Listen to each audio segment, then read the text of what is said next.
ఎప్పుడెప్పుడా అని ఎదురు చూస్తున్న పుష్ప 2 టీజర్ ను మేకర్స్ విడుదల చేశారు. ఐకాన్ స్టార్ అల్లు అర్జున్ పుట్టినరోజు సందర్భంగా టీజర్ ను రిలీజ్ చేశారు.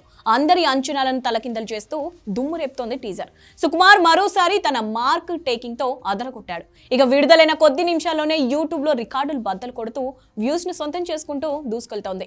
ఇక టీజర్ విషయానికి వస్తే 1 నిమిషం 8 సెకండ్లు ఉన్న ఈ టీజర్ లో కేవలం గంగమ్మ తల్లి జాతరకు సంబంధించిన సీన్స్ మాత్రమే చూపించాడు.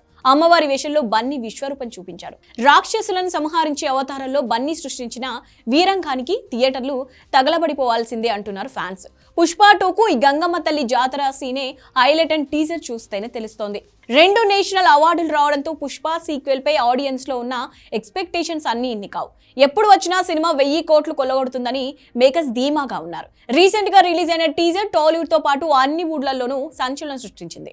అంతేకాకుండా ఎంత పెద్ద స్టార్ హీరో అయినా సరే టీజర్ చాలా స్టైలిష్ గా గ్రాండియర్ గా ఉండాలనుకుంటారు. కానీ బన్నీ మాత్రం అమ్మవారి గెటప్ లో కనిపించి అందరినీ షాక్ కు గురిచేశారు. అమ్మవారి గెటప్ లో ఊచకోతను మొదలు పెట్టాడు బన్నీ. ప్రస్తుతం ఈ సినిమా షూటింగ్ శరవేగంగా జరుగుతోంది. ముందు చెప్పినట్లుగానే ఆగస్టు 15న ఎట్టి పరిస్థితుల్లో సినిమాను రిలీజ్ చేయాలని విశ్వ ప్రయత్నాలు చేస్తున్నారు. ఇక సుక్కు సైతం బన్నీను ఈసారి మామూలుగా చూపించట్లేదని ఇన్సైడ్ టాక్. ఈసారి బన్నీ 1000 కోట్లు కొల్లగొట్టడం పక్కా అని అభిమానులు ధీమాగా ఉన్నారు. మరోవైపు సుకుమార్ కేవలం ఇంటర్వెల్ సీన్ కే 50 కోట్లు ఖర్చు చేయడంతో హాట్ టాపిక్ గా మారింది. ఒక ఫైట్ సీన్ కోసమే అన్ని కోట్లు ఖర్చు చేస్తున్నారంటే మామూలు విషయం కాదు.